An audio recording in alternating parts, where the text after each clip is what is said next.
Olá e sejam bem-vindos. O argumento que se segue é uma tradução do original Spetsnaz. Eu venho aqui falar da descartabilidade masculina, das expectativas colocadas sobre os homens, também abordar a psicologia dos homens que sacrificam as suas vidas e a psicologia da sociedade que tolera e encoraja essa descartabilidade.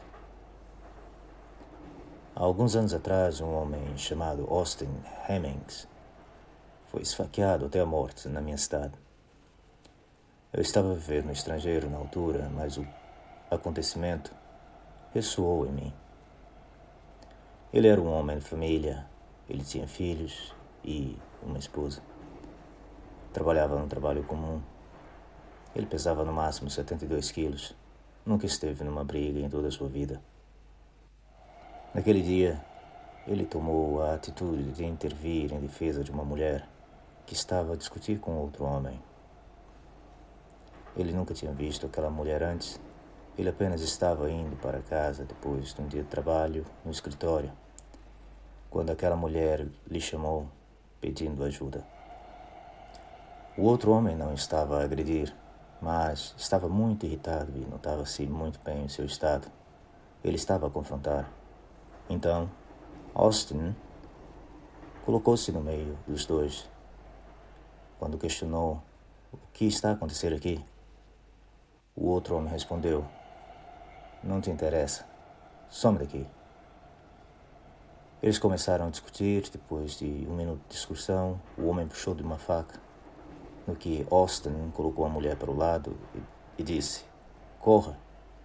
Ela correu, conseguiu fugir, mas aquele homem esfaqueou Austin até a morte. Ele foi esfaqueado no peito, o seu pulmão perfurado, no que sufocou no seu próprio sangue. Uma morte brutal. E o homem que esfaqueou tinha sido preso e libertado de uma prisão na Austrália por ter esfaqueado a sua ex-namorada da mesma forma. Ele a esfaqueou no pescoço e no peito. A sua pena foi reduzida para homicídio culposo. Ele também já tinha esfaqueado outras pessoas e serviu tempo de prisão por esses crimes. Ele tinha uma longa história de sérios ataques e assassinatos, portanto, ele nunca deveria ter sido libertado novamente. Mas o ponto é que ninguém com quem eu falo na minha cidade tem a mínima ideia de quem era Austin Hemmings. Ele foi esfaqueado até a morte, morreu sufocado no seu próprio sangue, no meio da rua, defendendo uma mulher que ele nunca tinha visto antes. Mesmo assim, ele se sacrificou e agora os seus filhos estão sem o pai. Mas ninguém sequer piscou o olho. A sua família ganhou uma medalha de bravura em honra de seu nome. Sua morte foi reconhecida, mas o seu nome esquecido. Eu cheguei a conhecer Austin há alguns anos atrás, através de amigos em comum. Eu falei com ele muito brevemente, mas ele era uma daquelas pessoas que, à primeira impressão, podíamos concluir que ele era uma pessoa de bem. Ele era muito inteligente, articulado, claramente amava sua família. Era simplesmente um homem excelente. Eu olho para as mensagens que nós recebemos na sociedade e parece que tudo estava voltado para alimentar a cultura de direitos femininos. E, ao mesmo tempo, é empurrada a cultura de vergonha masculina e estereotipos. Sempre que algo é noticiado na mídia, a questão não é como os homens serão afetados por isso, ou como os homens podem se tornar mais empoderados com o resultado disto. Estas questões nunca são estendidas aos homens, mas as primeiras questões levantadas para as mulheres. É, no mínimo, uma hipocrisia interessante. Por um lado, as mulheres são vítimas, indefesas, com mentalidade de crianças, e por outro lado, são realezas, cheias de direitos e privilégios às custas dos homens. A mídia e o governo alimentam esta hipocrisia, assegurando que os estereotipos negativos para os homens sejam mantidos vivos e em bom tom. Se você olhar honestamente para a descartabilidade masculina, temos que reconhecer que serviu à sociedade muito bem no passado. Já não existe mais necessidade para que os homens continuem a morrer na mesma escala. O homem, nos dias atuais, já não tem obrigação alguma de continuação da espécie humana. Ele não está sob a obrigação de sacrificar a sua vida simplesmente por conta da sua anatomia. E, ao contrário do que as pessoas dizem, não existe essa coisa de impulso biológico natural masculino para ser descartável. Isto acontece por indução social. Eu não acredito que exista qualquer homem que queira morrer, a não ser que este seja suicida. Existem aqueles que trabalham em condições precárias, onde correm risco de vida ou serem mutilados a qualquer momento. E a mentalidade dos homens que querem morrer são aqueles que foram socialmente condicionados a ver as suas vidas como não tendo valor ou suas mortes como podendo servir um propósito maior. É claro que as mulheres e o governo e corporações privadas esperam isto mesmo dos homens. A descartabilidade masculina é uma realidade para um homem que decida não aderir a ela. Este homem é considerado um cobarde ou um candidato não viável na seleção de parceiro ou para um emprego. Mas mulheres têm igualdade, mas é uma igualdade sem expectativas de terem ou serem responsáveis. E não existe nenhuma reciprocidade da parte das mulheres em relação ao sacrifício masculino. Conceitos como amor, devoção, suporte, são conceitos que as mulheres realmente aderem. As mulheres sentem-se no direito de agirem com condescendência e indiferença em relação aos homens, e esta atitude é encorajada pela mídia, tanto que as mulheres equiparam essa indiferença no direito ao empoderamento feminino. E, honestamente, se existiu alguma forma de contrato social entre homens e mulheres, esse contrato agora está anulado e sem efeito, pois as mulheres quebraram e manipularam esse contrato de forma a se empoderarem e marginalizar os homens. Se você pensar a respeito disto, o senso de moralidade dos homens em comparação com o das mulheres são duas coisas totalmente diferentes. Agora que o feminismo causou a erosão dos conceitos de cavalheirismo, onde nenhuma mulher pode ser responsável, todas as suas ações são desculpadas, e onde o sacrifício masculino só beneficia um sistema que oprime homens, enquanto mulheres e governos e empreendedores privados colhem os frutos. Portanto, cavalheirismo não beneficia os homens de maneira alguma, mas os subjuga. Podemos afirmar que os homens entregam seus filhos para um sistema e doutrinação que polui a mente dos homens jovens, no que, cada sacrifício masculino, acabamos por alimentar e criar o monstro que escraviza o homem. O homem tem que perguntar a ele mesmo: onde está o pagamento? Onde está a recompensa? Por que algum homem desejaria ser escravo das mulheres que não está nem aí para ele? Mulheres que são apoiadas por um governo onde a contribuição masculina é vista como nada mais que uma utilidade descartável. Eu sinceramente vos estimulo a questionar se as mulheres de hoje valem a pena, se são dignas de vossos sacrifícios. Porque quando uma das partes, neste caso as mulheres, abandona uma mesa, os homens também devem fazer o mesmo. Se os homens ficarem à espera das mulheres retribuírem o cavalheirismo, sinto muito dizer, vai ficar esperando. Nunca irá acontecer. Os homens devem redefinir o valor masculino através de uma nova identidade. Uma identidade que não seja definida por mulheres, pela visão ginocêntrica do mundo. Uma que não seja aderida pelo medo do constrangimento. Um homem que define a ele mesmo é um homem completo. Ele é um homem livre. E qualquer coisa menos que isto é servidão. Essa mudança de consciência é essencial para que exista qualquer mudança social. Quero dizer, reformas políticas não significam nada sem que primeiro exista uma mudança geral das percepções, pois cavalheirismo é descartabilidade masculina. E vamos lá ver. Qual é o equivalente de cavalheirismo para as mulheres? Onde está a mesma versão de proteção para os homens? Não existe. Não existe o paizão governo a olhar pelos homens. Mas a mensagem é clara e em bom tom. Para as mulheres, elas são o prêmio e os homens descartáveis. Contudo, na sociedade atual não existe nenhuma base biológica para esta crença.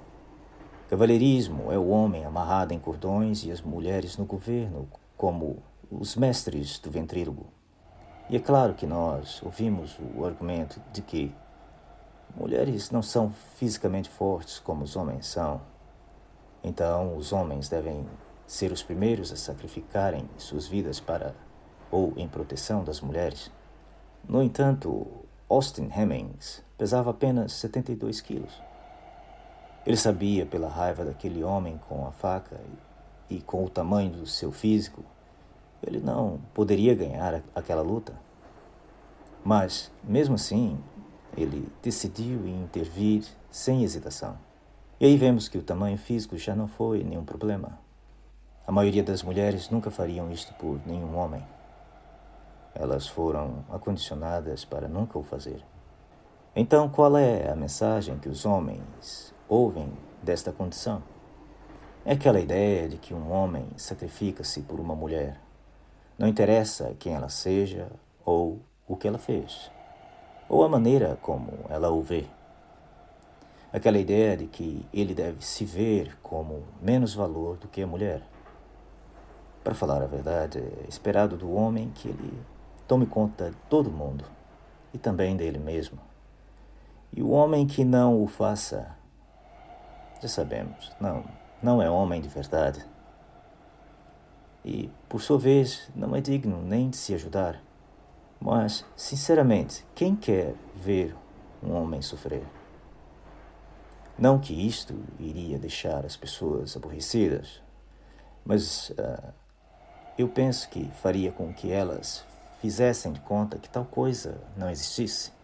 Iriam apenas virar a cara para o lado e fingir que nada está a acontecer.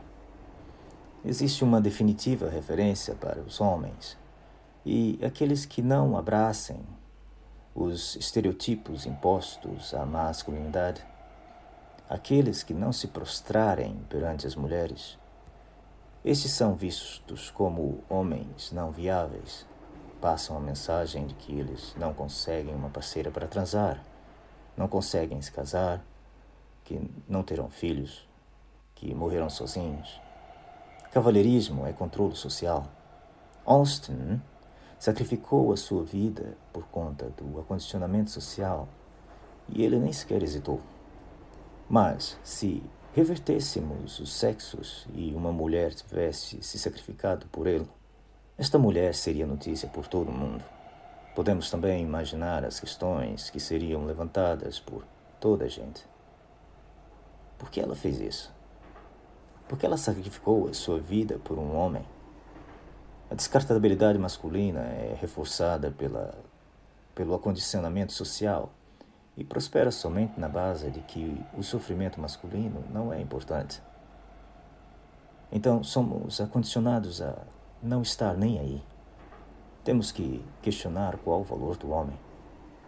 Em última análise, é a sua descartabilidade, a sua vontade imposta pelo acondicionamento social dele renunciar os seus direitos como humano. Mas o verdadeiro empoderamento masculino é rejeitar completamente estas expectativas. Nos contaram a mentira de que os direitos masculinos foi dado aos homens de mão beijada. Mas a verdade é que os direitos dos homens sempre estiveram ligados a responsabilidades enormes. À mulher foram dados os mesmos direitos e muito mais, mas não as responsabilidades. Se as feministas, políticos e mídia distorcem estes factos óbvios, dizendo que a descartabilidade masculina é sinal do privilégio masculino, que os homens que têm função em trabalhos perigosos são privilegiados, os homens que morrem nos campos de batalha, ou os homens que trabalham em trabalhos estressantes e nunca veem seus filhos, são privilegiados. A lista segue. Se mulheres não são CEOs de grandes empresas, então as mulheres são oprimidas. Claro, isto sem tomar em conta os sacrifícios que são inerentes com a posição em questão. Se as mulheres bombeiros são minoria, mulheres estão a ser oprimidas, ao invés de aceitarem o facto de que mulheres não querem sacrificar as suas vidas correndo para dentro de um prédio em chamas. O que temos aqui é claramente a superficialidade do argumento feminista, porque se elas forem ter um argumento mais profundo, a descartabilidade masculina será aparente e inegável. Portanto, a bandeira da mulher é sempre a de opressão, estatuto de vítima e nunca a verdade. A sociedade prospera em cima da descartabilidade masculina. As mulheres têm opções que os homens não têm. Não existe nenhuma expectativa para que uma mulher coloque sua vida em risco por um salário. Existem subsídios exclusivos para mulheres. Em muitos países, se a mulher for casada, ela tem opção de trabalho part-time. Claro, se ela decidir sequer trabalhar. No advento do divórcio, nós já sabemos o resultado. Não é preciso mencionar. E sim, um homem tem direito de trabalhar em qualquer área que ele queira, mas esta escolha deve ser feita em consciência do que, como resultado do acondicionamento social, ou constrangimento e doutrinação. Não existe nenhum reconhecimento do sacrifício masculino na sociedade. Não conta as estatísticas sem nomes ou medalhas vazias. Mas o que a sociedade está focada, no entanto, são nos estereotipos masculinos e na propaganda feminista de que mulheres são aparentemente oprimidas se elas forem donas de casa. Mas, de alguma forma, é ridículo sugerir que um homem no trabalho perigoso, provendo para sua família, é marginalizado. Nós temos que discutir isto, pois ouvimos os comentários. O patriarcado é ruim para os homens também. Mas isto não passa de um desvio de argumento. A descartabilidade masculina é só comentada num argumento para que, na mesma da hora, possa ser colocada de lado. A culpa é sempre colocada nos homens. Não, ele sabia dos riscos. Os homens são a maioria nos governos, então a culpa é dos homens. O acondicionamento social nunca é posto na questão. A falta de opções para os homens nunca é colocada em questão.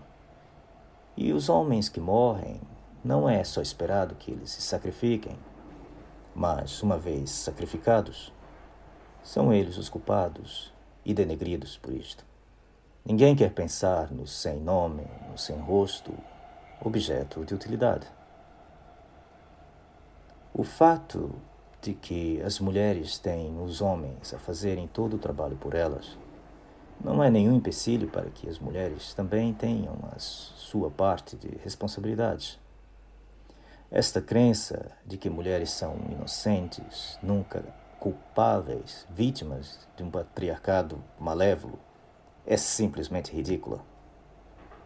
E o facto de que as mulheres não se sentem ultrajadas sendo retratadas como bebês débeis diz muito a respeito do caráter delas. Faz-me rir o exemplo usado pelas mulheres no que se diz do cavalheirismo, que é quando um homem abre a porta a uma mulher. Isto não é feito por por engano, por acaso. O que nunca é usado é o exemplo do cavalheirismo, tal como os dos 343 homens bombeiros que morreram no 11 de setembro, correndo em direção às Torres Gêmeas, quando todas as pessoas estavam a fugir de lá. O que nunca é mencionado são os homens sacrificando seus direitos humanos básicos quando eles entram numa obrigação contratual com uma mulher, o casamento. As feministas querem que as mulheres tenham todos os direitos dos homens, mas os homens têm que levar nas costas o fardo de todas as responsabilidades ao mesmo tempo, garantindo que as mulheres tenham todos os privilégios e direitos que os homens não têm. É claro, eu ouço a questão: por que os homens não lutam pelos seus direitos? Os homens podem mudar isto se quiserem, excepto pelo fato de que qualquer homem que de vós denuncie qualquer preconceito que os homens enfrentam, ele é imediatamente atacado por feministas. Ele é atacado pela mídia, especialmente por outros homens. A sua masculinidade é questionada. Ele é visto como fraco, visto como um beta. Ele será segregado. Ele não será um bom candidato para um emprego. Até é possível nós nos sufocarmos nesse nível hediondo de hipocrisia. Combinado com todas as ações sistematicamente tendenciosas em toda a mídia e propaganda política, a verdade acaba por ser distorcida e quem controla a informação controla o mundo. A doutrinação alcança muito longe e até que a maioria se junte aos direitos dos homens, em termos de percepção e consciência social, os homens e rapazes continuarão a serem descartáveis. Mas para que esta mudança ocorra, as pessoas vão ter que se preocupar, considerar os homens e rapazes. E nós somos todos responsáveis por isto. Adeus.